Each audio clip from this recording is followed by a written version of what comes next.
جیسا کہ بنایا نر و مادہ، وما خلق الذکر والانثی، ماں کہہ کے جیسے اس کی شان دکھائی جا رہی ہو، بتایا جا رہا ہو، غور کرنے کی دعوت ہے کہ کیسی حکمتیں، کیسی اللہ کی کاریگری اس میں ہے، کیا نظر آتا ہے اس کو دیکھو، وما،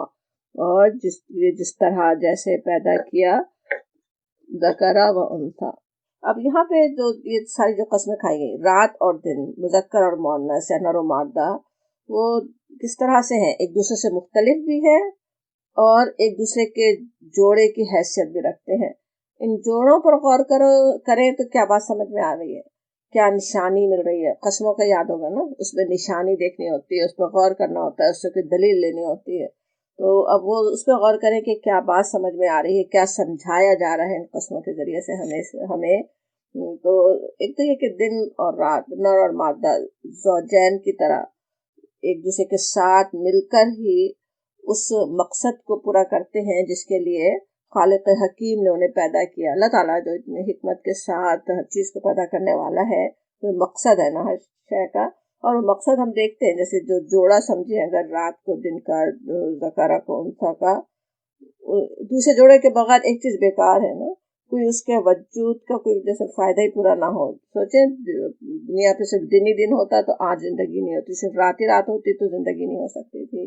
اسی طرح اگر ذکر اور انثیٰ نہیں ہوتے تو کہاں نسلیں بڑھتی اور کیا کب کی دنیا ختم ہو چکی ہوتی۔ اس طرح یعنی سمجھ میں آتا ہے کہ اپنے وجود کو قائم کرنے کے لیے لازمی چیز ہے جوڑا۔ ایک طرح سے توحید کی بھی نشانی ہے کہ بالکل دو مختلف قسم کی چیزوں کو اللہ تعالیٰ نے پیدا کیا، ان دونوں کو ملا کر کیسے کام لیے جا رہے ہیں، ایک مقصد کو پورا کیا جا رہا ہے۔ اور پھر اس کو قیامت کی نشانی بھی سمجھا گیا۔ قیامت کی نشانی کس طرح سے بھی سمجھتے ہیں، لیکن جس طرح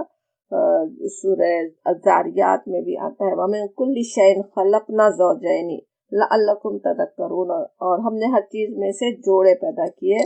تاکہ تم یاد دہانی حاصل کرو۔ اب یاد دہانی کس چیز کی؟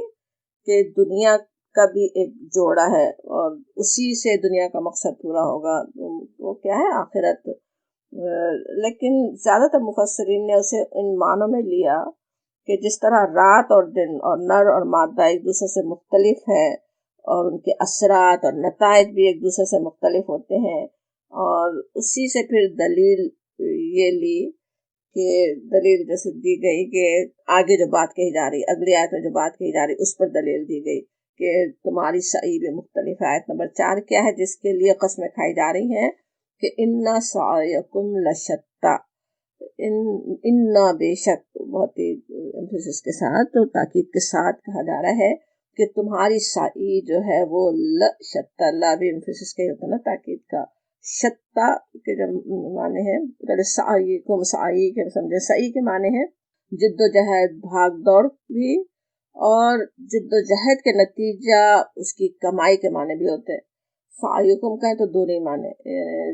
یہاں پہ زیادہ دوسرے معنی سمجھ میں آتے ہیں، اس طرح سورہ نجم میں ہے نا لَيْسَ لِلْإِنسَانِ مَا سَعَىٰ وَأَنَّ سَعْيَهُ سَوْفَ يَرَىٰ، اور یہ کہ انسان کو نہیں ملے گا مگر اپنی کمائی، وہاں پہ ما سا، جو اس نے کمایا ہے، اور بے شک اس کی کمائی قریب دیکھ لے گا، وہاں پہ بھی صحیح کے معنی اس کمائی کے ہیں جو اس نے کوشش کی، جو کمائی کی، جو دنیا میں جد و جہد کی، جو اس کا نتیجہ نکلا۔ تو یہاں بھی سعیکم کو ایک تو یہ معنی لیے گئے، یا پھر جد و جہد، جو عمل جو انسان کرتا ہے وہ بھی۔ اور پھر لشتّیٰ، شتّیٰ کے معنی ہے جیسے متفرق ہونا، الگ الگ ہونا، شتیتن کی جمع ہے جس کے معنی ہوتے ہیں جیسے پراگندہ ہونا، بکھرنا، انگلش میں اس کے دیکھیں تو اسکیٹرڈ، ڈسپرس، بریک اپ ہونا اس کے معنی ہوں گے۔ تو اب کہاں یہ جا رہا ہے؟ اب یہی بات ثابت کرنے کے لیے قسمیں کھائی گئی نا۔ تو ایک بات تو یہ ہوئی کہ جس طرح رات اور دن اور نر و مادہ ایک دوسرے سے بالکل مختلف ہیں، اسی طرح تمہارے اعمال بھی مختلف ہیں، ان کے نتائج بھی پھر مختلف ہوں گے، اس کا نتیجہ بھی ظاہر مختلف نکلے گا۔ یا پھر یہ کہ کائنات میں جس طرح سے ہر چیز کا جوڑا ہے اور جوڑے سے اس کا مقصد پورا ہوتا ہے، اسی طرح دنیا کا جوڑا بھی آخرت ہے جو لازماً ظہور میں آئے گی تاکہ اس دنیا کا مقصد پورا ہو۔ آخرت نہ ہو تو سوچیں دنیا بے معنی ہو جاتی نا، بالکل ہر ایک کی، ہر طرح کی مختلف کوششوں کا انجام صرف مٹی میں مل جانا کیسے ہو سکتا ہے؟ انسان ذرا سوچے، کوئی سینس نہیں بنتی نا اس کی کہ اتنے مختلف طرح سے لوگ کام کرتے ہوں، ایک ظالم ہو، ایک مظلوم ہو، کوئی اتنی محنت کر رہا ہو دوسروں کے لیے، کوئی صرف دوسرے سے فائدہ اٹھا رہا ہو، وہ سب کا بس ایک ہی جیسا انجام ہو جائے۔ اللہ تعالیٰ جو اتنا خالق حکیم ہے، وہ اتنا بڑا اس نے دنیا کا کارخانہ بس یوں ہی پیدا کر دیا، اس کی اتنی شاندار تخلیق، انسان کی پیدائش کا کوئی مقصد نہیں ہے، کسی کو اس کے مختلف قسم کے اعمال کی کوئی جزا کوئی سزا ملنی نہیں ہے، یہ کیسے ہو سکتا ہے نا؟ اسی لیے سورہ مومنون میں سوال کیا گیا، سوال کی طرح وہاں پہ کہا گیا افحسبتم، کیا بس تم یہ گمان کرتے ہو، کیا تم یہ سوچتے ہو، انما یہ کہ خلقناکم عبثا، کہ ہم نے تم کو بس عبث پیدا کر دیا، بیکار پیدا ہم نے کیا تمہیں، وانکم الینا لا ترجعون، اور تم ہماری طرف لوٹائے نہیں جاؤ گے، یہ کیسے سوچ رہے ہو؟ جیسے وہاں پہ کہا جا رہا ہے، یہ کیسی جیسے بالکل کیسی بات ہے جو سمجھ میں نہیں آنے والی ہے نا؟ تو یہ ہو نہیں سکتا نا۔ پیچھے سورہ شمس میں تھا کہ قد افلح من زکاہا وقد خاب من دساہا، یقیناً فلاح پا گیا جس نے نفس کا تزکیہ کیا، نامراد ہوا جس نے دبا دیا۔ کسی شخص کی جیسے وہاں پہ بات تھی نا، من زکاہا، فلاح پا گیا وہ جس نے اپنا تزکیہ کیا، یا نامراد ہوا جس نے اس کو اپنے نفس کو دبا دیا۔ لیکن یہاں پہ کیا ہے، ان سعیکم لشتی، خطاب ہو رہا ہے ڈائریکٹ، جیسے اللہ تعالیٰ ایڈریس کر رہا ہو، سب انسانوں کو ایڈریس کر کے کہا جا رہا، ہم میں سے ہر ایک کو احساس دلایا جا رہا ہے۔ اللہ تعالیٰ مجھ سے کہہ رہا ہے، آپ سے فرما رہا ہے کیا کہ سوچو کہ میری سعی کیسی ہے، ان سعیکم لشتی، کہ تمہاری سعی، تمہاری کوششیں، ان کوششوں کا انجام وہ سب مختلف ہے نا۔ سوچنے کی ضرورت ہے کہ میری سعی کیسی ہے، کیا ہے، کس مقصد کے لیے ہے، یہ بات سوچنے کی ضرورت ہے نا۔ معرف القرآن میں وہ لکھتے ہیں صاحب معرف القرآن کہ یہ بات، یہ ان سعیکم لشتی ایسا جملہ ہے جیسا سورہ انشقاق میں تھا نا کہ انک کادح الی ربک کدحا، کہ تم چل رہے ہو کشاں اللہ کی طرف بڑھ رہے ہو، جیسے وہاں پہ کہا گیا تھا نا۔ مطلب یہ کہ انسان اپنی فطرت سے کسی نہ کسی کام کے لیے صحیح و عمل اور جد و جہد کرنے کا عادی ہے نا، خوگر ہے، مگر بعض لوگ اپنی جد و جہد اور محنت سے دائمی راحت کا سامان کر لیتے ہیں، اور بعض کیا کرتے ہیں، اسی سے محنت کرتے ہیں اور اس سے دائمی عذاب خرید لیتے ہیں۔ جیسے حدیث میں ہے کہ ہر انسان، یہ معرف القرآن میں لکھی ہوئی ہے، وہاں دوسرا حوالہ نہیں ہے ویسے، لیکن مشہور حدیث ہے کہ ہر انسان جب صبح اٹھتا ہے تو وہ اپنے نفس کو تجارت پر لگا دیتا ہے، کوئی تو اس تجارت میں کامیاب ہوتا ہے اور اپنے آپ کو عذاب آخرت سے آزاد کرا لیتا ہے، اور کوئی ایسا بھی ہوتا ہے کہ اس کی محنت اور صحیح عمل ہی اس کی ہلاکت کا سبب بن جاتی ہے۔ ایسے بھی کام کرتے ہیں نا، صبح ہوتے ہی اور اس طرح کے کاموں میں لگے جو ان کی اپنی ہلاکت کا سامان ہو جائے، باطل کے لیے کوششیں ہو رہی ہیں، حق کی مخالفت ہو رہی ہے۔ تو یہاں انہیں سوچنے کی ضرورت ہے، عقل کا کام یہ ہے، وہ کہتے ہیں کہ اپنے صحیح اور اپنے عمل کے انجام کو سوچیں نا، ایک وقتی آرام، وقتی لذت ہی کی نہیں بات نہ ہو، ایسا نہ ہو کہ یہاں تو آرام تھوڑا سا مل جائے لیکن دائمی عذاب کا اور رنج کا باعث بن جائے۔ تو وہ جسے سوچنے کی ضرورت ہے، اس کی طرف توجہ یہاں پہ دلائی جا رہی ہے، ان سعیکم لشتی کہہ کر، کہ تمہاری کوششیں ہیں، مختلف قسم کی ہیں، بالکل اسی طرح ان کے انجام بھی مختلف ہیں، جیسے رات اور دن کا اور ذکر اور انثیٰ کا۔ اور پھر کہا جا رہا مختلف کیسی ہیں، اس کی تفصیل تھوڑی آ رہی ہے آیت نمبر 5 میں سورۃ اللیل پڑھ رہے ہیں۔ فَأَمَّا، پس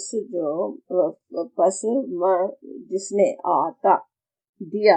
واتقا اور پرہیزگاری کی، وصدقا بالحسنی، اگلی آیت بھی ساتھ ہی اس کی ہے، وہ بھی سمجھ لیتے ہیں، وصدقا بالحسنی، اور سچ جانا حسنہ کو، نیکی کو۔ اب سعی ویسے تو ہر انسان کے مختلف ہو سکتی ہے، ہم دیکھتے ہی ہیں ہر ایک کے کتنی مختلف قسم کی کوششیں، ایک ہی گھر میں بہن بھائی، میاں بیوی، بچے، سبھی، ہر ایک اپنا اپنا ایک انداز، مختلف قسم کی کوششیں، مختلف گول ہو سکتے ہیں، لیکن ان سب کو دو بڑے گروہوں میں تقسیم کیا جا سکتا ہے نا، دو بڑی کیٹیگریز جیسے ہیں، اور یوں تو پورے قرآن میں ان کے مختلف اعمال اور پھر مختلف انجام کی بات کی گئی کہ دو بڑے گروہوں کا جو تذکرہ آتا ہے اکثر، لیکن مکے کے ابتدائی دور میں نازل ہونے والی یہ جو چھوٹی صورتیں ہم پڑھ رہے ہیں، ان میں اور بھی مختصر الفاظ میں دو ٹوک بات بتا دی گئی۔ سورہ بلد میں بھی جیسے ہم پڑھ رہے تھے ابھی، اس سے پیچھے والے سے سورہ شمس سے پیچھے کی صورت ہی تھی نا، وہاں پہ کیا تھا، عقبہ کی بات تھی، اونچی گھاٹی پر چڑھنے کی، جس نے ہمت کی اس کا کیا انجام ہونا ہے۔ سورہ شمس میں اپنا تزکیہ کر کے فلاح پانے والے کی بات تھی، اور یہاں ان کی صفات جو آ رہی ہیں، اس میں سب سے پہلی ہی جو صفت ہے وہ ہے عطا کیا۔ عطا کیا کے معنی دینا، دینے کے مفہوم کو ادا کرنے کے لیے عربی میں بلکہ قرآن میں کوئی 10 الفاظ تو ہیں۔ ایتائی زکوٰۃ جیسے ہم کہتے ہیں عطا سے، ادا کا لفظ بھی ہے عربی میں، اور بھی کئی الفاظ اس طرح کے، وہبا اور اس طرح۔ لیکن جب عطا کہیں تو معنی ہوتے ہیں تو کسی کو بخش دینا، کسی پر فضل کرنا، تقریباً اردو میں بھی اسی طرح کے معنوں میں ہم یوز کرتے ہیں نا عطا کا لفظ، تو کسی کو بخش دینا، عطا کر دینا، اور یہ بھی کہ بہت زیادہ دینے کے معنوں میں بھی۔ تو اب مال دینا، کسی کی مالی مدد کرنا جیسے مراد ہے نا، یہ تفصیل نہیں ہے یہاں پہ کہ کیا دیا، کیا عطا کیا، کس کو عطا کیا، وہ تفصیل پیچھے ہم پڑھ ہی چکے ہیں، ابھی سورہ بلد سے دیکھتے آ رہے ہیں۔ سورہ بلد میں تفصیل تھی نا کہ کہاں کس پر خرچ کرنا چاہیے، اس کی بات تھی۔ سورہ بقرہ میں تو بہت تفصیل پڑھ ہی چکے۔ اب یہاں پہ جو کہا جا رہا ہے عطا دینا میں ویسے تو ظاہر ہے مالی مدد کرنا بھی ہے یہ مراد، لیکن صرف وہی ضروری نہیں ہے نا، ہر چیز ہی دینے کی بات ہو سکتی۔ انسانوں کو انسان سے صرف مال ہی کی ضرورت نہیں ہوتی نا، کسی کو محبت دینا، توجہ دینا، اپنا وقت دینا، صحیح مشورہ دینا، اچھی ہدایت کرنا، سبھی کچھ اس میں آ سکتا ہے۔ پھر آگے اس کی صفت آتی ہے واتقا۔ تو تقوی کیا ہوتا؟ اپنے آپ کو جیسے کسی نقصان سے بچانے کے لیے جو کوشش ہو وہ تقوی ہے نا۔ سوچیں گھر میں کسی کے گھس آنے کا ڈر ہے تو وہ کیا ہے؟ خوف ہے، لیکن اس کے لیے گھر کو لاک کر کے رکھنا کیا ہے؟ تقوی ہے، اس کی کوشش کر لی بچانے کی۔ اللہ کی ناراضی کا ڈر ہے تو وہ تو ہوا خوف، اللہ سے ڈرنے والا ہے۔ ناراضی سے بچنے کے لیے انسان جو برے عمل چھوڑتا ہے وہ تقوی ہوئے۔ اب تقوی جو ہے زندگی کے ہر معاملے میں بھی ہے نا، دنیا کے سارے کام دھندوں میں، تعلقات میں، اپنی ذاتی اپنی اجتماعی زندگی میں اس بات کی فکر ہو کہ کوئی کام ایسا نہ ہو جو اللہ کی ناراضی کا باعث ہو سکتا ہے، ہر معاملے میں اللہ کی رضا کی فکر ہو، وہ اصل تقوی ہوا نا۔ اور پھر آتا کے ساتھ تقا کہنے سے وہ کردار بھی سامنے آتا ہے جو معنی سمجھ میں آتے ہیں۔ یہاں پہ تقا کا لفظ لانے سے جو معنی سمجھ میں آ رہے ہیں وہ تقریباً وہ ہیں جو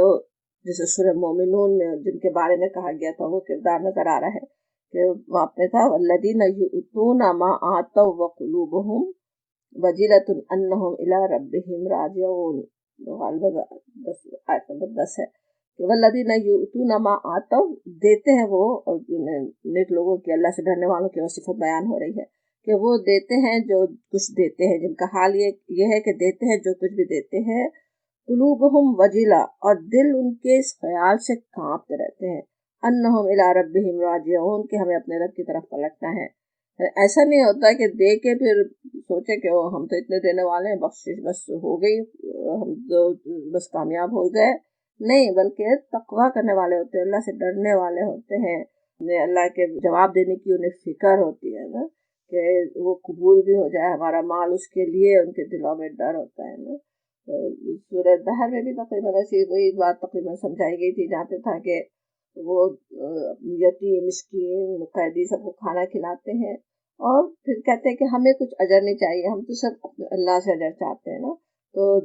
عطا کے ساتھ اتقا یہ بھی سمجھ میں آتا ہے کہ مال خالصتاً اپنے اللہ کے لیے ہو، اس کے اپنے اللہ کی رضا کے خاطر ہو، اپنے اللہ کی ناراضی سے بچنے کے خاطر ہو۔ اور پھر کہا جا رہا وصدق بالحسنی، اور تصدیق کی حسنہ کی، حسنہ جو ہے احسن کا مؤنث، تصدیق کرنا، وصدقہ تصدیق کرنا، اور حسنہ کہے تو بہت ہی اچھی، بہت خوبصورت چیز، حسن ہوتا ہے نا، جب سے تفضیل کا صیغہ ہوتا ہے نا، بہت ہی خوبصورت، بہت ہی اچھا کے لیے، تو اس کو جب مؤنث بنایا عربی میں تو حسنہ کہلاتا۔ تو تو بہت ہی اچھی چیز ہے وہ حسنہ کیا ہے، وہ بہت خوبصورت بہت اچھی چیز کیا ہے، کسی خاص چیز کی بھلائی کا نام نہیں لیا گیا تو اس سے مفہوم اور بھی وسیع ہو جاتا ہے نا۔ سب سے بڑی حسنہ کیا ہے، کلمہ ایمان ہے، اس کی تصدیق کی، پھر یہ کہ عاقبت انجام جنت یا پھر جنتی کو کہا جا سکتا، وہ سب بھی حسنہ میں آئیں گے نا، کہ بہترین بھلائی۔ پھر اس کے علاوہ عقیدے کی بھلائیاں، پھر اس کے اخلاق کی بھلائی، نیک اعمال کی بھلائی، وہ سب بھی کیا ہے، حسنہ ہی ہے نا۔ اور حسنہ کی تصدیق کرنا کیا ہے، تصدیق کرنا دیکھیں ایک تو ہوتا نا کہ زبان سے کہہ رہے ہیں کہ ہاں یہ بات صحیح ہے، ہم مان رہے ہیں، اور کل ایمان کا کل میں ایمان ہم پڑھنے والے ہیں، لا الہ الا اللہ پڑھتے ہیں، اور اپنی زبان سے تصدیق کرتے ہیں، آخرت کو مانتے ہیں، آخرت کی تصدیق کرتے ہیں، لیکن وہ تصدیق بھی مکمل نہیں ہوتی نا، تصدیق صرف زبان سے ہی نہیں ہوتی نا، بلکہ اصل تو عمل سے ظاہر ہوتی کہ آپ کتنا سمجھ رہے ہیں۔ آپ سوچیں کسی سے کہیں کوئی پھل کہیں مل گیا پڑا ہوا، آپ اس کہہ رہے کہ نہیں یہ زہریلا پھل ہے، مت کھانا اس کو، وہ زبان سے تو کہہ کہ ہاں تم سچ کہہ رہے ہو، مان لیا، لیکن پھر کھانے لگ جائے تو کیا مطلب ہوا؟ یا تو وہ خود جھوٹ بول رہا تھا کہ آپ یہ بات کہہ کر کے آپ سچ کہہ رہے ہیں، یا یہ کہ وہ آپ کو جھوٹا سمجھ رہا ہے نا، تکذیب ہی کر رہا ہے، تصدیق نہیں کر رہا ہے نا۔ تو اس کے مقابلے میں کسی نے سمجھے فوراً اس پھل کو اٹھا کے پھینک دیا تو گویا اس نے آپ کی تصدیق کر دی نا۔ تو اسی طرح اگر ہم زبان سے تصدیق کر رہے ہیں کہ اللہ کے احسن کلام کی، اس میں دی ہوئی خبروں کی، اس کے ان اعمال کی جو بتائے جا رہے ہیں کہ یہ ان کا انجام بہترین ہونا ہے، تو اس کی تصدیق بھی لازمی ہے نا، وہ کرنے بھی تو والے ہیں نا۔ اسی لیے دوسرے سپارے میں سورہ بقرہ میں آیت بر کہلاتی ہے، اس میں بہت سارے نیکیوں کے اعمال جیسے بتائے گئے، عقیدے کی بھی اور دوسری بھلائیاں بھی بتائی گئی، اور ان سب کے آخر میں کہ وہ ہے جو سچ کر دکھانے والے ہیں، اولئک الذین ھم صدقوا، وہ جنہوں نے سچ کر دکھایا، انہوں نے صحیح معنوں میں تصدیق کر دی نا۔ تو وہ سمجھ میں آ رہا ہے۔ اما من آتا جو کہا گیا کہ بس وہ جو اللہ کے بندوں پر عطا اور بخشش کرنے والا ہے، عطا اور بخشش کرنے والا ہے، جیسے گیونگ پرسن ہے، کائنڈ پرسن ہے، اور پھر اپنے رب سے تقویٰ کرنے والا، ہر برائی سے اپنے آپ کو بچانے والا، پھر ہر حسنہ کی تصدیق اپنی زبان اور عمل سے کرنے والا، اس کے لیے پھر خوشخبری کیا ہے آگے، فَسَنُيَسِّرُهُ لِلْيُسْرَىٰ، فَسَنُ کیا ہوا، فا پس سا جیسے ان قریب، نو ہم کے لیے، یسرو آسان کر دیں گے، ہو اس کو ہم اس کے لیے، ہم اس کو آسان کر دیں گے، للیسرا یسرا کے لیے، آسانی تک پہنچنا ہم آسان کر دیں گے۔ اب یہ جو یسر ہو آ رہا ہے کہ ہم آسانی دے دیں گے، آسان کر دیں گے، وہ تیسیر یا یسر سے مراد ہوتا ہے کسی کے لیے کسی کام کو آسان کر دینا۔ یسر الفرس کہتے ہیں، جیسے گھوڑے کو سواری کے لیے بالکل ہر سارے لوازمات سے تیار کر دیا جائے، زین کس دی گئی ہے، لگام لگا دی گئی، سب کچھ، اب سواری آسان ہو گئی نا۔ اسی طرح کسی بھی مشکل کام کے لیے جیسے سارے لوازمات مہیا ہوں تو وہ کام آسان ہو جاتا ہے نا۔ جیسے سمجھے ایک ملک سے دوسرے ملک جانے میں کتنے مشکل مرحلوں سے گزرنا ہوتا ہے، لیکن ایک VIP مسافر کے لیے ہر کام آسان کر دیا جاتا ہے، اس کو سہولتیں دینا، فیسیلیٹ کرنا، تو وہ ہے یسر جس کے کہا جا رہا ہے، اور اس کی خوشخبری دی جا رہی، بس ہم ضرور کر دیں گے، جیسے یسرہ ہم اس کو آسانی دے دیں گے، آسان کر دیں گے اس کے لیے، کیا کر دیں گے، للیسرا یسرا کے لیے، یسرا یا پھر کیا ہے، آسانی اور راحت کی طرف۔ اب سب سے بڑی راحت اور یسرا تو اصل میں آخری منزل پر ہے نا، جنت میں، لیکن قرآن میں جگہ جگہ اللہ کی یہ سنت بھی بیان ہوئی کہ جو شخص نیکی کی راہ اختیار کرتا ہے،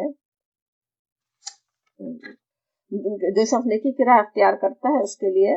اسے اللہ تعالیٰ جیسے اس کے لیے اس راستے کی مشکلات کو آسان کر دیتا ہے،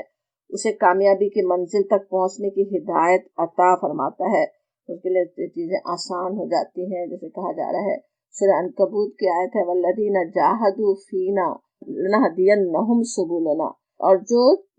ہمارے راستے میں جدوجہد کریں، یہاں سعی کا لفظ تھا نا، وہ جاہدو کا لفظ ہے وہاں پہ، کہ جو ہمارے راستے کے لیے جو صحیح کوشش کر رہے ہوں تو ہمارے راستے پہ چلنے کی، وہاں پہ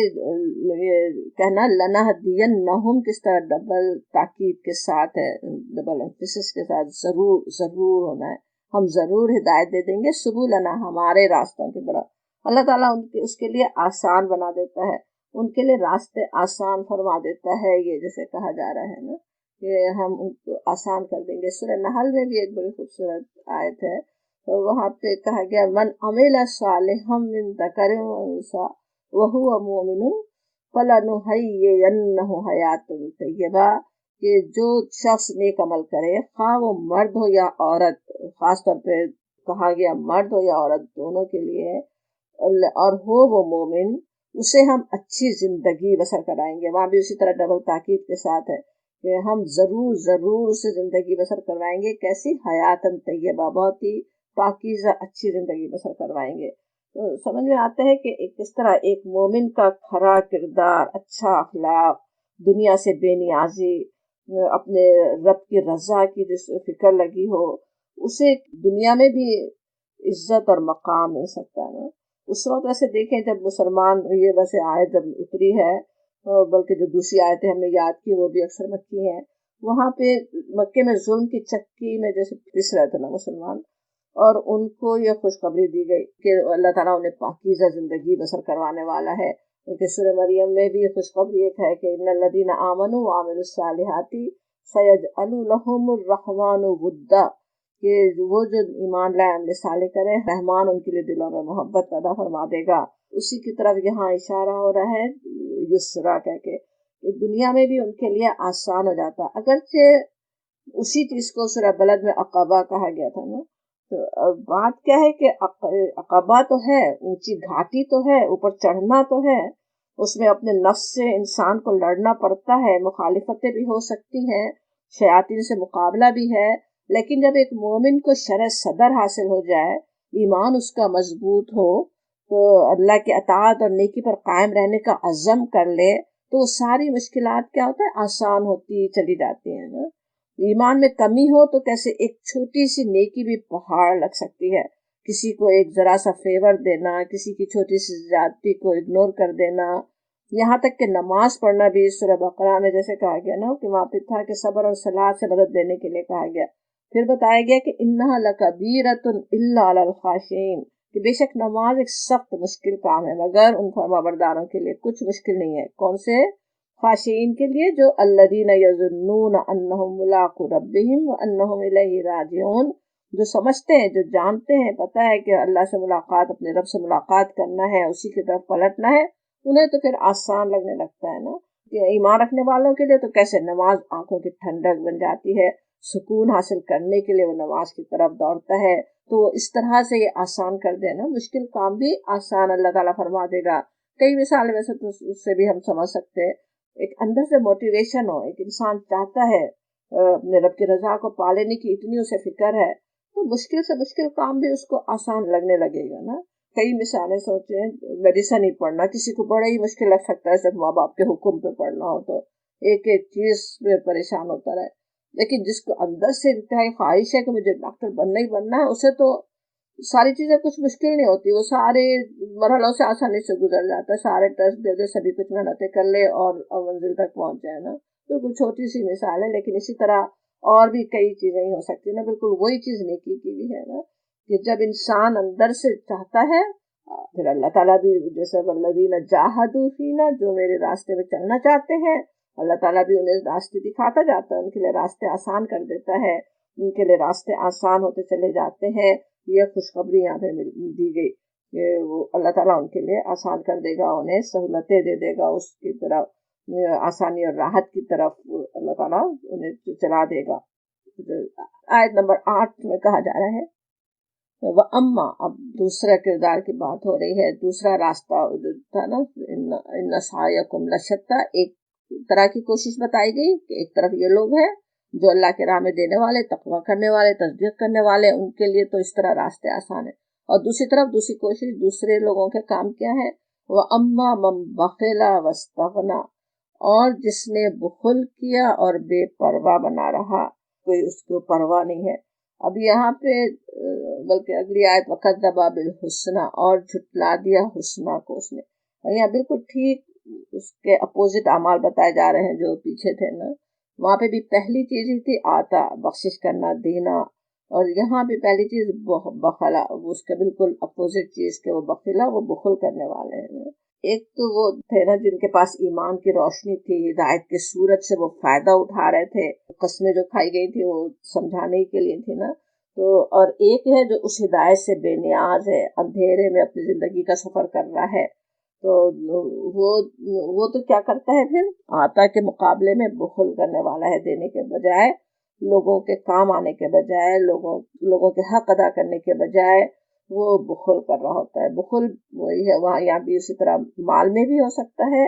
اور دوسرے معاملات میں بھی۔ سورۃ الماعون میں اس جیسے صفت آتی ہے نا، وَيَمْنَعُونَ الْمَاعُونَ، وہ کسی کو ذرا سا فیور دینے، کچھ ادھار دینے میں بھی سے بھی وہ انکار کر دیتا ہے نا۔ تو یہاں وہی کہا جا رہا ہے کہ کس طرح وہ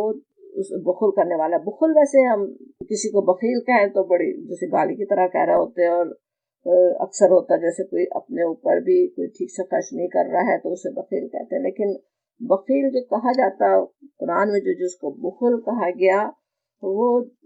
ہے کیا نا، اس کا کیا مطلب ہے؟ بخل ایک تو یہ ہوتا ہے نا کہ انسان اپنے اوپر ہی اپنے خرچ جو نہیں کر رہا ہو اس کو بھی بخیل کہا جاتا ہے۔ حالانکہ بخیل وہی نہیں ہے، چاہے ایک انسان کوئی دیکھنے میں دنیاوی لحاظ سے تو بڑے ہی اپنے اوپر خوب خرچ کر رہا ہے، بڑی بڑی پارٹیاں اور دعوتیں دے رہا ہے، لیکن جہاں پہ خرچ کرنا چاہیے، جہاں اللہ کے راستے میں جو خرچ کرنا چاہیے وہاں اس سے پیسہ نہیں نکلتا، تو وہ اصل سب سے بڑا بخیل ہے نا۔ تو وہ کہا جا رہا ہے کہ جس نے بخل کیا، اور پھر یہ کہ کسی کو بھی کوئی حق دینے میں، کوئی فیور دینے میں، کوئی کسی کے کام آنے میں وہ بخل کرتا ہے۔ اور پھر دوسری چیز ہے کہ وہ استغنا، کہ وہ بے نیاز ہے، بے نیازی کرنے والا ہے۔ استغنا غنی ویسے تو امیر ہونے کو بھی کہتے ہیں، لیکن بے نیاز ہونا، کسی پرواہ نہیں ہونا، تو ایک تو اللہ کی ہدایت سے بے نیاز ہے، جیسے سمجھے کہ اس کا ایٹیٹیوڈ اس طرح کا ہے کہ میں جو جانتا ہوں، میں جو سمجھتا ہوں، بس وہی میرے لیے کافی ہے، کچھ اور جاننے کی مجھے ضرورت نہیں ہے، کسی ہدایت کی مجھ کو ضرورت نہیں ہے۔ دنیا کے لیے بھی بے نیاز ہے، سمجھتا ہے کہ میں خود اپنے زور بازو سے سب کچھ کر سکتا ہوں۔ اللہ تعالیٰ کی رحمت سے اپنے آپ کو جیسے بے نیاز سمجھ رہا ہے۔ ایک تو ہے نا کہ پتہ ہے کہ اللہ تعالیٰ کی مشیت اصل ہے، اللہ تعالیٰ سے ڈرنے والا ہے۔ دوسری طرف ایک کردار ہے جس کو کوئی پرواہ ہی نہیں ہے، وہ سمجھ رہا ہے کہ میں اپنے آپ سب کر سکتا ہوں، اللہ نے اسے دنیا کی نعمتیں دی ہیں، سمجھ رہا ہے کہ بس میں ایسے ہی میں نے اپنے ہاتھ سے بنائی ہیں اور وہ میرے کام آنے والی ہیں۔ اور پھر وَكَذَّبَ بِالْحُسْنَى، وہ پیچھے وَصَدَّقَ بِالْحُسْنَى تھا، اس کے اپوزٹ كَذَّبَ بِالْحُسْنَى، اور وہ صدقہ کے معنی سمجھتے ہوئے جو بات ہم نے سمجھی تھی، وہیں کذبہ کا بھی مطلب سمجھ میں آ رہا تھا نا، کہ زبان سے بھی نہیں مانے اور پھر عمل سے نہیں مانے۔ زبان سے کہہ بھی دے کہ ہاں آخرت پر ایمان ہے، کہ کل میں ایمان بھی پڑھ لے، لیکن عمل اگر اس کے مطابق نہیں ہے تو وہ پھر عمل سے جھٹلانا ہو گیا نا۔ وہ زہریلے پھل کی جو مثال ہم سمجھ رہے تھے اسی سے ہی سمجھ سکتے ہیں۔ تو اور بالحسنہ بھی یہاں پہ بھی اسی طرح حسنہ وہی جو وہاں تھا، کل میں ایمان، آخرت، عاقبت، شریعت، ہدایت اور اعمال و اخلاق کی بھلائیاں، وہ سبھی، تو وہ ان کو جھٹلانے والا ہے، کہ اپنی زبان سے بھی اپنے عمل سے بھی۔ اور اس کا کیا پھر انجام ہے،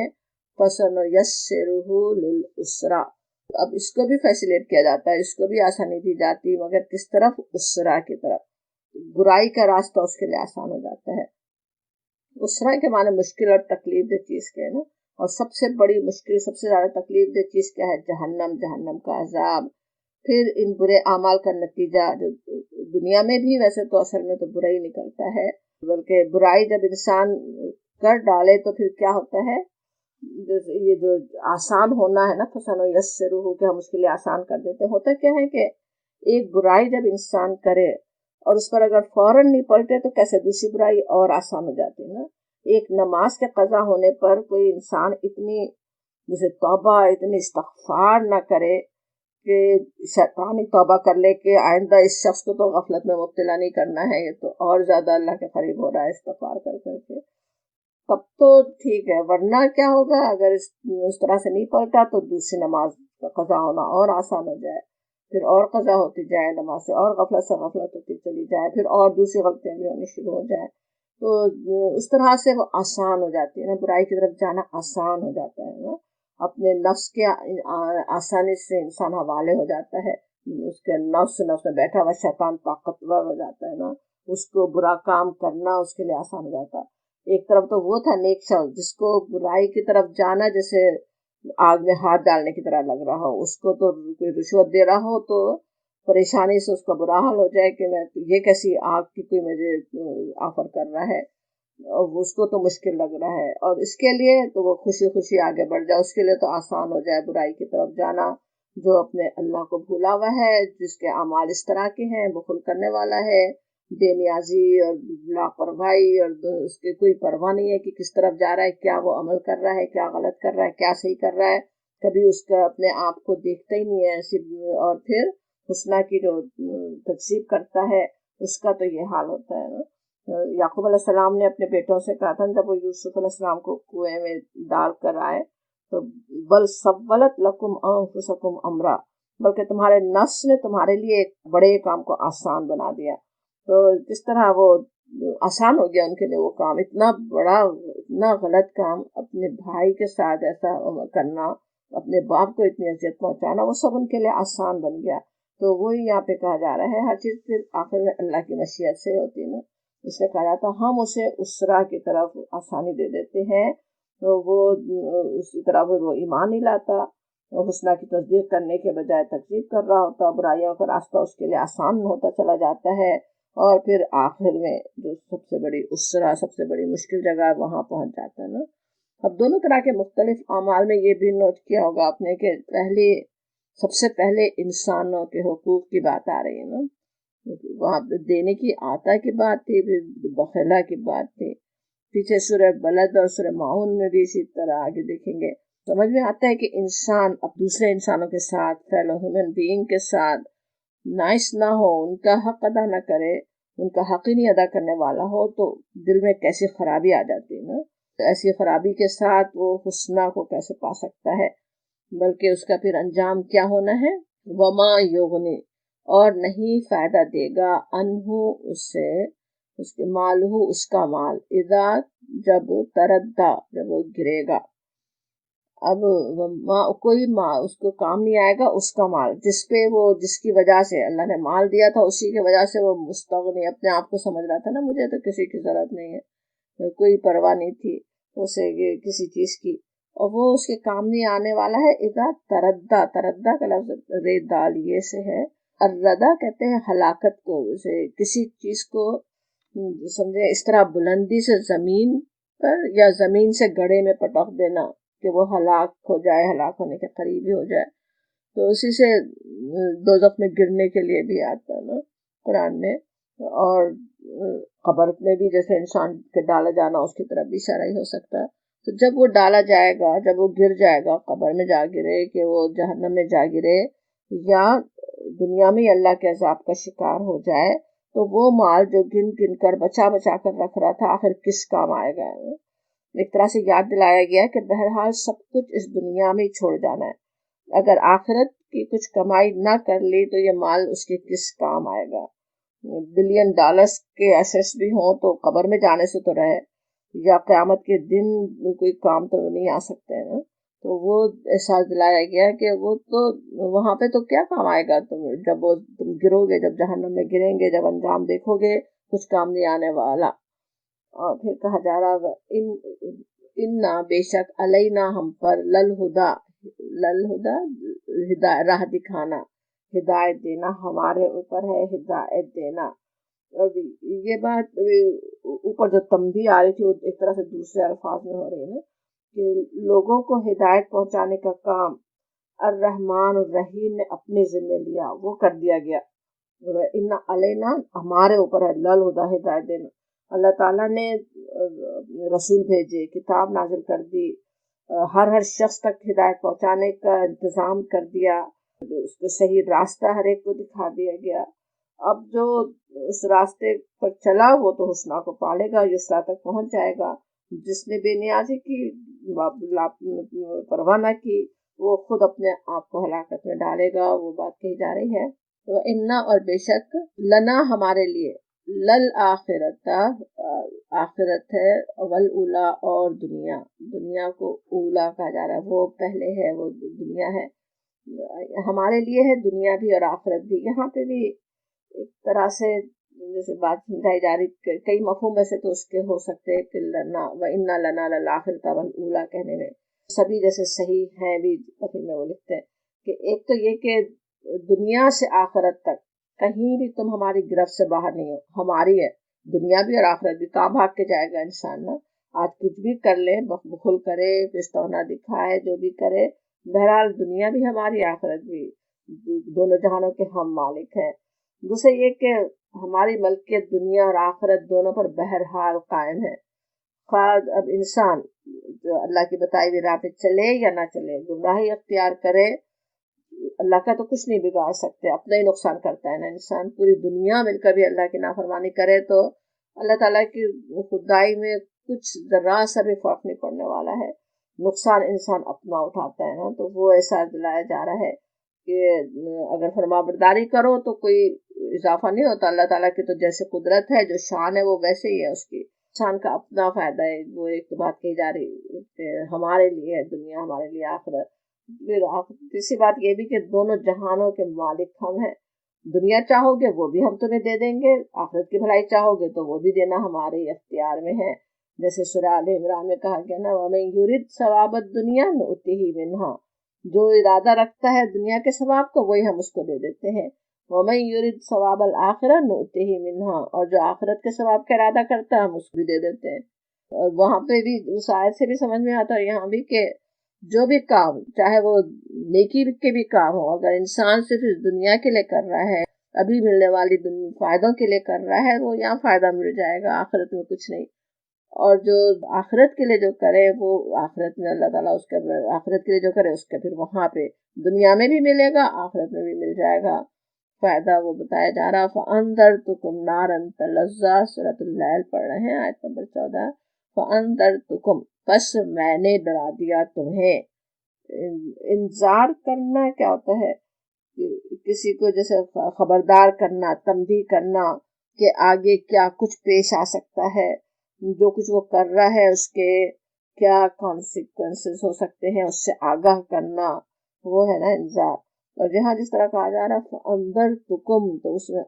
اور زیادہ انذار آ جاتا ہے نا. میں بس ڈرا دیا میں نے تم کو، میں تمہیں خبردار کر رہا ہوں.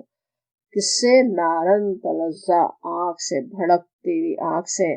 آگ کہیں تو یہ پتہ ہی ہے کہ آخرت کی آگ کیسی آگ ہے، جہنم کی آگ کیسی آگ ہے.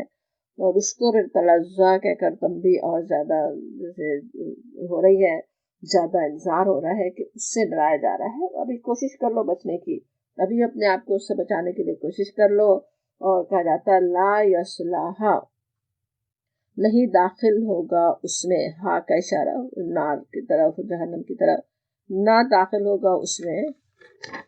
الا مگر، الا الاشقا، مگر بدبخت. اشقا جو ہے وہ ہوتا ہے نا تفضیل کے لیے، شقی سے اشقا زیادہ، جیسے کبیر سے اکبر. اشقا زیادہ بدبخت. اب زیادہ بدبخت کون ہے، زیادہ شقی ہے کون نا؟ سوچیں کہ وہ اوپر جیسے جو کچھ بتایا گیا تھا، ہم نے ہمارے اوپر، اللہ نے خود اپنے اوپر ہدایت دینا ذمہ رکھا، ہدایت پہنچائی، انذار کیا، بتا دیا، پہلے سے سمجھا دیا گیا کیا کچھ ہو سکتا ہے، بھڑکتی آنکھ سے ڈرا دیا گیا. اس کے بعد بھی جو جھٹلائے، جو منہ پھیرے، وہ تو پھر کیا ہے، وہ بڑا ہی بدبخت، بڑا ہی بد نصیب ہے. کس طرح اللہ تعالیٰ نے تو ہر انتظام کیا تھا نا اس کے لیے، ہدایت پہنچانے کا، خود اسے بہترین فطرت پر پیدا کیا، نفس لوامہ رکھا، ضمیر طاقتور اندر رکھا، پھر ہدایت کس طرح پہنچائی. پھر بھی جو اس انجام کو پہنچے، وہ جو اس میں آگ میں ڈالا جائے، تو وہ تو پھر کیا ہے، اشقی ہے، وہ تو بڑا بدبخت ہے نا. اشقا کہ تو بس کسی نے یہ بھی مطلب لیا کہ اس وقت کے خاص جو اللہ کے رسول موجود ہے سامنے، وہی اتر رہی ہے اور اس وقت بھی جو انکار کر رہے ہوں وہ کیسی بدنصیبی کی بات ہے، کیسے وہ اشقا ہے، کتنے بڑے بدبخت ہیں. تو ان کے لیے بھی ہو سکتا ہے، لیکن عام بات بھی ہے کہ جو وہ بڑا ہی بدبخت ہے جو کہ اپنا انجام وہ کروا لے. اور وہ اشقا کون ہے؟ الذی، جس نے کذبا جھٹلایا، وتولا اور منہ پھیرا. کذبا کا مطلب پیچھے بھی ہم سمجھ ہی چکے کہ تکذیب کرنا ہے کیا، وہی بات کہ اللہ کے رسول کو جھٹلا رہا ہے، آخرت کو جھٹلا رہا ہے، اپنے زبان سے یا اپنے عمل سے بھی. اور وتولا اور منہ پھیرے، کس طرح سے اپنے سننے کو تیار نہیں ہو بات، منہ پھیر کر ہی چلا جائے. تو وہ پھر اپنا وہ ہے اشقا، وہ ہے سب سے بڑا بدبخت جو اس طرح سے جھٹلائے، منہ پھیر لے ہدایت سے. وَسَيُجَنَّبُهَا الْأَتْقَى، اور اس سے بچا لیا جائے گا. ایک طرف وہ برا انجام، ایک وہ برا کردار، ایک اس کا برا انجام، اور دوسری طرف وہ جو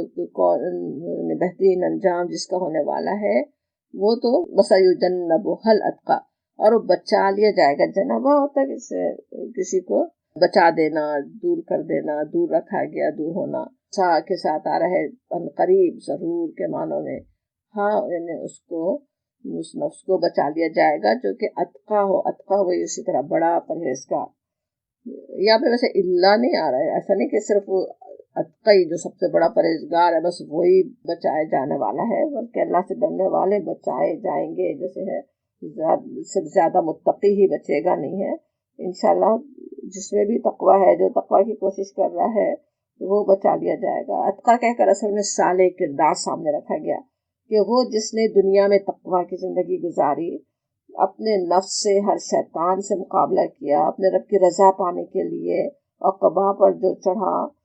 اس پر تو اللہ کی رحمت ہوگی، چھوٹی موٹی غلطیوں پر اس کی پکڑ نہیں ہوگی. وہ تو بچا لیا جائے گا، اس سے دوزخ سے بچا لیا جائے گا، آگ سے بچا لیا جائے گا انشاءاللہ تعالیٰ. ان لوگوں میں ہم شامل ہوں. اور پھر وما لأحد، وہ جو بچا لیے جانے والا ہے اس کا کیا کردار ہے، وہ کیا کرنے والا ہے؟ الذی، جو یؤتی دیتا ہے، مالہ اپنا مال، یتزکا تاکہ پاک ہو. صورت میں سمجھ میں آ رہا ہے کس طرح بار بار مال کے خرچ کرنے کی اہمیت بھی سمجھ میں آتی ہے. اس کا مال کا خرچ ہونا، معیشت کا صحیح رہنا، کسی بستی میں غریبوں کو ان کے حق ملنا بڑی اہم چیز ہے. دنیا میں امن امان قائم کرنے کے لیے، دنیا میں بہترین زندگی کے لیے اس چیز کی بھی بڑی اہمیت ہے نا. اسی لیے ہم دیکھتے ہیں کتنی جگہ یہ مال خرچ کرنے کی بات آتی ہی ہے. یہاں پہ مال کس طرح سے خرچ کرے، کس نیت سے، کس طرح خرچ کرنے والا ہے وہ آ رہا ہے کہ آ رہا ہے یوتی مال ہو یا تزکا. اور وہ کس لیے کرتا ہے؟ اپنے پاک ہونے کے لیے، اپنا تزکیہ کرنے کے لیے، اپنے گناہوں کو معاف کروانے کے لیے، اپنے آپ کو برائیوں سے پاک کرنے کا بہترین طریقہ بھی سمجھایا جا رہا ہے. مال کسی کو دے کر انسان سمجھتا ہے کسی پر بڑا احسان کر رہا ہوں میں، بلکہ اس سے اکثر بدلے کے بھی خواہش ہوتی ہے. لیکن خرچ کرنا اصل چیز وہ ہے کہ اپنے آپ کے لیے، اپنے ہی اب نفس کو پاک کرنے کے لیے انسان کرے نا. زکوٰۃ ہی کہا گیا نا، جو صدقہ فرض ہے اس کو. زکوٰۃ بھی کیا ہے؟ مال کو بھی پاک کرتی ہے، انسان کا تزکیہ بھی کرتی ہے. دل سے دنیا کی، مال کی محبت کو کم کر کے اللہ کی محبت، اپنے رب کی رضا، ایثار و قربانی کا جذبہ جیسے مل جاتا ہے نا. سمجھ میں آ رہا ہے کہ وہ دیتا ہے، اور اس لیے کسی پہ احسان کرنے کے لیے نہیں، بلکہ صرف اپنے خاطر، اپنے نفس کو پاک کرنے کے لیے دیتا ہے، اپنے نفس کا تزکیہ کرنے کے لیے وہ دیتا ہے. وما لأحد، اور بھی اس کی تشریح آتی ہے جو مال خرچ کر رہا ہے اس میں کیا اس کی نیت ہے، کس لیے وہ کرتا ہے. اور نہیں لأحد، کسی کا، اندہ اس پر، من نعمت تجزا، من کوئی نعمت، کوئی احسان، تجزا جس کا بدلہ دیا جائے. یہاں پہ بات اصل میں کہی جا رہی کہ ایسا نہیں ہوتا ہے کہ اس کی عنایت کسی احسان کے بدلے کے لیے ہو. بالکل وہی بات جیسے سورۃ دہر میں نا، لا نرید منکم جزاء ولا شکورا، ہم کوئی ارادہ نہیں رکھتے تم سے جزا کا، کسی شکریہ کا. کسی پر خرچ کر رہے ہیں اور ان کے ساتھ ان کا رویہ ایسا ہوتا ہے کہ کوئی جزا، کوئی شکریہ نہیں چاہیے اس کے لیے نہیں. دنیا میں دیکھیں مال خرچ کرنے میں اکثر جگہ انسان جو مال خرچ کر ہی ڈالتا ہے، مشکل بھی لگ رہا ہو تب بھی دیتا ہے کس لیے کوئی کسی کا بدلہ دینا ہے، کوئی احسان ہے، کوئی کسی سے کچھ فائدہ اٹھانا ہے دنیا میں، تو دنیا والوں کو خوش کرنے کے لیے، کبھی طاقت اور اقتدار رکھنے والوں سے دوستی بڑھا کر ان سے فائدہ اٹھانے کے لیے، کبھی اور جس طرح ہمارے پاس ہوتے ہیں مختلف لین دین جو بس فرض بنے ہوئے ہیں اور وہ دینا ہی دینا ہے، اس کے لیے نہیں، بلکہ بڑی اچھی نیت کے ساتھ وہ خرچ کرنے والا ہے۔ بدلے میں دینا ویسے سوچیں، ویسے کسی کے احسان کے بدلے میں اور احسان کرنا بری چیز نہیں ہے، وہ بھی اللہ کے پاس قبول ہونے ہی والی ہے۔ کسی نے آپ پہ کبھی احسان کیا، ہم واپس آپ احسان اس پہ کر سکتے، وہ اس کا بھی بدلہ انشاءاللہ اللہ تعالیٰ اچھا دینے والا ہے، ایسے بات وہ نہیں ہے۔ لیکن ایک انسان جو کہ اللہ کی رضا کے لیے کر ہی نہیں رہا، صرف اس لیے کہ دنیا کا کچھ بدلہ مل جائے، دنیا میں کیونکہ فائدے حاصل ہو جائیں، وہ نہیں ہے اس کا مقصد، یہ بتایا جا رہا ہے۔ وہ جو اتقا ہے اس کی صفات آ رہی ہے نا، وہ جو متقی آدمی ہے زیادہ، اس کا یہ ہے، وہ مال اس طرح سے خرچ کرتا ہے۔ اور کیا ہے، الا ابتغاء وجہ ربہ الاعلی، مگر یہ کہ اس کے بس یہ نیت ہے، صرف اس لیے کرتا ہے۔ ابتغاء کس طرح، بہت ہی چاہت ہو نا، بہت زیادہ چاہتا ہو۔ وجہ ویسے تو چہرے کو کہتے ہیں، رخ چہرہ، تو رضا کے لیے آتا ہے، ربہ الاعلی، اپنے رب کی اعلیٰ، رب اعلیٰ کی رضا حاصل کرنے کے لیے۔ وجہ کا لفظ آنے میں ویسے بڑی خوبصورتی بھی ہوتی ہے نا، جس طرح ایک انسان کسی کی محبت چاہتا ہے، کسی کی رضا چاہتا ہے، تو کیسے اس کے چہرے کو دیکھ رہا ہوتا ہے نا، کہ اس میں خوشی کے آثار ہیں کہ نہیں ہے، وہ ہم سے خوش ہے کیا، اس کے ناراضی کے آثار نظر آ رہے ہیں۔ اس طرح ایک اللہ کا نیک بندہ اپنے اللہ کی رضا کو اس طرح سے دیکھ رہا ہوتا ہے نا، کہ کوئی کام مجھ سے ایسا تو نہیں ہو رہا جو میرے رب کو ناراض کرنے والا ہو، میرے رب کو ناپسند ہو۔ ہر وہ کام کرنے کے دوڑ پڑتا ہے جو اس کے رب کو پسند ہے، تو اس کی اصل خواہش یہ ہے۔ اصل چیز عمل کی بھی نیت ہے نا، نیت کیسی ہے، نیت کیا ہے؟ دنیا کی نیت سے خرچ کیا، دنیا میں فائدہ ہو جائے گا، نام چاہا نام مل جائے گا، دوسرے لوگ اس کے کام آ جائیں وہ آ جائیں گے، کچھ طاقت کچھ اقتدار چاہیے وہ مل جائے گا۔ لیکن وہ جو کہ اس سے زیادہ پاکیزہ جس کا مقصد ہے اپنے رب اعلیٰ کی فکر ہے، میرا رب بھی جس نے اتنی عنایتیں کی، جتنی اس نے جو رحمتیں کی، میں اس کا بہترین طریقے سے شکریہ ادا کروں، اس کی رضا میں پالوں، اس کے لیے جو خرچ کرتا ہے اس کے لیے پھر کیا زبردست خوشخبری ملتی ہے سورت ختم ہوتے ہوئے، وَلَسَوْفَ يَرْضَىٰ، پس ان قریب، اللہ کے ساتھ تاکید کے ساتھ لام کی، ضرور ضرور یردا، وہ راضی ہوگا۔ یردا جو ہے راضی ہونا دونوں طرح سے ہے، اللہ تعالیٰ کے راضی ہونے کی بھی خوشخبری دی جا رہی، وہ بھی کتنی بڑی خوشخبری ہے نا، کہ وہ جس رب کی رضا چاہتا تھا، جس رب کے چہرے کو پا لینا چاہتا تھا، وہ اس کو مل جائے گا، اس کی خوشخبری سنا دی گئی کہ وہ اس سے ضرور راضی ہو جائے گا، جس نے اتنی اچھی نیت کے ساتھ اللہ کے راستے میں مال خرچ کیا، اور بھی جو کچھ یہاں پہ بتائی گئی ہے مومن کے کردار کی نیکیاں وہ کرنے والا ہے، اس کے لیے تو اسے اللہ کی رضا مل جائے گی، قریب مل جائے گی۔ لیکن صرف وہی معنی نہیں ہے یردا کہ یہ بھی کہ وہ راضی ہو جائے گا، اصل میں وہ سے مراد وہ شخص بھی ہو سکتا، وہی کردار، یہ کام کرنے والا بھی، وہ معنی لیں تب تو جیسے سورۃ طٰہٰ ہم دوسری کلاس میں پڑھ رہے تھے، وہاں کی آیت نمبر 130 میں ہم نے پڑھا تھا، وہاں پہ نماز کی طرف اشارے تھے نا، اس میں تھا کہ وَسَبِّحْ بِحَمْدِ رَبِّكَ قَبْلَ طُلُوعِ الشَّمْسِ وَقَبْلَ غُرُوبِهَا، کہ تسبیح کرو اس کے آفتاب کے طلوع ہونے اور غروب ہونے سے پہلے، اور رات کے کناروں پہ تسبیح کرو اور دن کے کناروں پہ، اور پھر تھا لَعَلَّكَ تَرْضَىٰ، تاکہ تم راضی ہو جاؤ، وہاں پہ تو تردا کا ہی لفظ تھا کہ تم راضی ہو جاؤ، تو وہاں جو معنی تھے ہم سمجھ رہے تھے نا، وہاں پہ جیسے کسی کا قول ہم یاد کر رہے تھے کہ بشارتوں کی دنیا ہے وہاں، اس میں ان دو الفاظ میں، تو بالکل وہی بات ہے کہ وہ جو اس طرح سے نماز پڑھنے والا ہے، نوافل کی بھی فکر رکھنے والا ہے، اس کے لیے تو کیا ہے، اس کا دل راضی ہو جائے گا اپنے رب سے، وہ خوش ہو جائے گا، راضیت مردیہ کی جو بات ہم سمجھتے نا وہ، اور یہ کہ رب کی مشیت پر، اس کے دیے ہوئے حالات پر راضی ہو جاؤ گے، خوش ہو جاؤ گے، پھر یہ بھی کہ حالات تمہاری مرضی کے مطابق بن جائیں گے، جو تم چاہتے ہو وہی ہو جائے گا، جو تمہاری پسند ہے وہی سب ہو جائے گا۔ وہاں پہ ویسے خاص نبی صلی اللہ علیہ وسلم کے لیے بھی ہے خوشخبری، پھر عام بھی ہے، عام لوگوں کے لیے بھی، یہاں پہ بھی اسی طرح کی خوشخبری دی جا رہی کہ تم بھی راضی ہو جاؤ گے، تمہارے جیسے حالات ہیں اس پہ تم راضی برضا مطمئن، دل خوش ہو جائے گا. کس طرح کلو ملتے ہیں نا جو قرآن میں. آج کل سوچیں کیسے کیسے ڈپریشن کا لوگ شکار ہوتے ہیں، کیسی کیسی پریشانیوں میں مبتلا رہتے ہیں، اور کہاں سے وہ خوشیاں ملیں گی، دل کیسے راضی ہوگا. بتایا جاتا ہے وہاں پہ سورۃ طٰہٰ کی آیت میں نماز، نفل، تہجد، چاشت اور دوسری فرائض ادا کرو، تم خوش ہو جاؤ گے، تمہارا دل خوش ہو جائے گا. اور یہاں پہ